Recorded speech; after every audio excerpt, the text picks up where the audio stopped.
All eyes are focused on the horrific humanitarian crisis brewing in Gaza due to the current war, the biggest ever fought between Palestinians and Israelis. But there is another storm brewing on the global stage, which the present conflict in Gaza is but one small part of, and that concerns energy.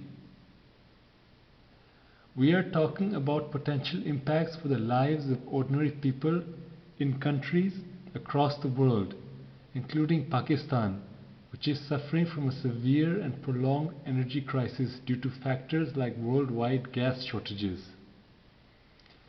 This began with Russia's invasion of Ukraine, resulting in the continent of Europe scrambling to source its natural gas from elsewhere, thereby reducing those supplies for countries like Pakistan.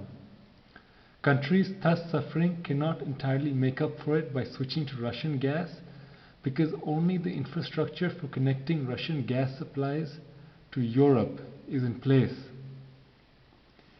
The new Israel-Hamas war is pouring gasoline on the energy crisis by jeopardizing trade deals between Saudi Arabia and the USA and prompting Israel to close its Tamar gas field.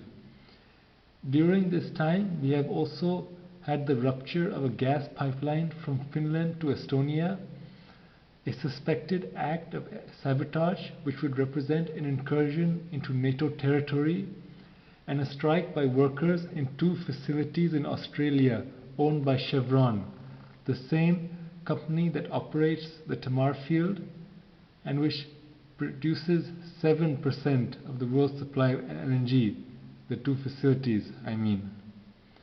And all of this is happening while winter sets in over the northern hemisphere.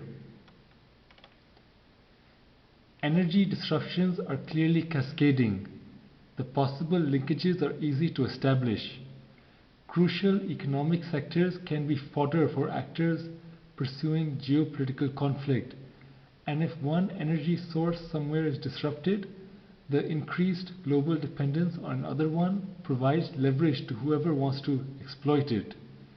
Maybe Hamas chose this time to launch its grand offensive against Israel because it knew that global economic volatility that's happening right now grants it some cover.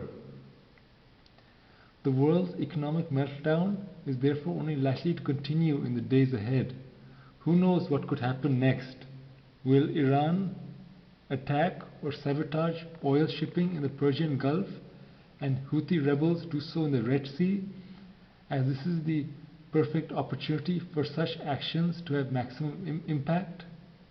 Anything is possible. Pakistan must watch out for all these scenarios in a time when it is at its most vulnerable. Climate catastrophe will only exacerbate matters. After the floods Pakistan suffered last year, millions of impoverished Pakistanis are turning to cutting trees to supply their energy and reconstruction needs, which makes flooding an even bigger risk when the next deluge of rainfall comes. This is a rundown of this particular situation which countries like Pakistan face. My name is Rajesh Shazif Khan and you are watching Disaster Management PPLDM. Please like and subscribe to stay up to date on more coverage of the issues of our time like this.